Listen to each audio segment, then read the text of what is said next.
నమస్తే. మొన్న బోండా ఉమా గారితో పాటు బుచ్చయ్య చౌదరి గారు, వాళ్ళ ధూళిపాళ్ల నరేంద్ర అనే ఆయన ఎమ్మెల్యే గారు ముగ్గురు కలిసి జనసేన పార్టీని టార్గెట్ చేయడం జరిగింది. అయ్యా బుచ్చయ్య చౌదరి గారు, మీరు పెద్దరికంగా పెద్ద మనిషిలాగా ఏదో రాజకీయాలు చేస్తున్నారని అనుకునే వాళ్ళం ఇన్ని రోజుల నుంచి.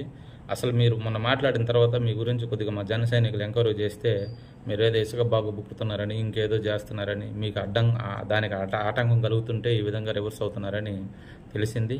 అయ్యా, గతంలో వైసీపీ పార్టీ ఇసుక దోసుకుందనే కదా జరుగుతున్నది. మళ్ళీ మీరు కూడా అదే పని చేస్తున్నారని తెలిసింది. మీకు దానికి అడ్డమేమన్నా వచ్చారేంది మన ఆదిళ్ల మనోహర్ గారు? నాకు అర్థం కావట్లా. అది ఆయనకు సంబంధించింది కాదు కాబట్టి ఆయన రారు అడ్డం. మీరు కావాలంటే మీరు యథావిధిగా దోసుకోవచ్చు.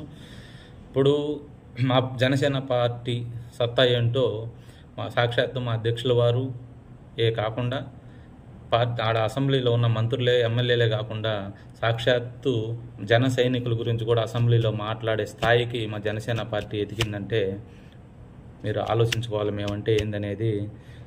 మొన్న రఘురామకృష్ణరాజు గారు మా గురించి, జన సైనికుల గురించి, పవన్ కళ్యాణ్ గారు మీరు ఒక మాట చెప్తే మీ సైనికులు ఎక్కడ ప్లాస్టిక్ పేపర్ లేకుండా చేస్తారన్న మాట ప్రపంచం మొత్తం చూసింది.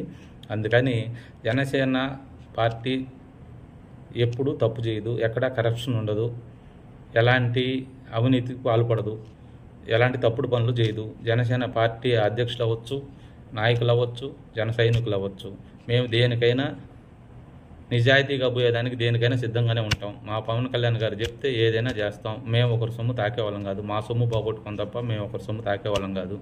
సో అందుకని వైసీపీ పేటీఎం బ్యాచ్కి కూడా చెప్తా ఉన్నాం, మాతో పెట్టుకోవద్దు, మాతో పెట్టుకొని మమ్మల్ని గెలిగితే మీ పుట్టు పూర్వాలు మొత్తం తోడతాము. 24 గంటల్లో ఫస్ట్ మా పార్టీ ఆవిర్భావ సభ మీటింగ్ పెట్టిన రోజు, హైదరాబాద్లో ఫస్ట్ పెట్టిన రోజే చెప్పాడు మా పవన్ కళ్యాణ్ గారు, మా జన సైనికులకు ఒక మాట చెప్తే మీ పుట్టు పూర్వాలు మొత్తం 24 గంటల్లో నా ముందు పెడతారు అనేసి. అదే అర్థం చేసుకోండి, అలాంటివి ఉంటాయి. సో మీ పార్టీకి మీరు రాజకీయాలు చేసుకొని మీరు నీతి నిజాయితీగా బతకండి, మా పార్టీకి మేము బతుకుతూ ఉంటాము. మా జోలికి రావద్దు, మమ్మల్ని గెలకద్దు, దయచేసి అర్థం చేసుకోండి. ఇప్పుడు బోండా ఉమ్మ గారికి కూడా ఏమైందో అందరికీ తెలిసిన విషయమే. దయచేసి మేము ఒకరిని కించపరచడం కాదు, కానీ మా జోలికి రావద్దు, మేము అలా తప్పు చేయము, మా జోలికి రావద్దు, మీ పార్టీకి మీరు బతకండి, అంతే.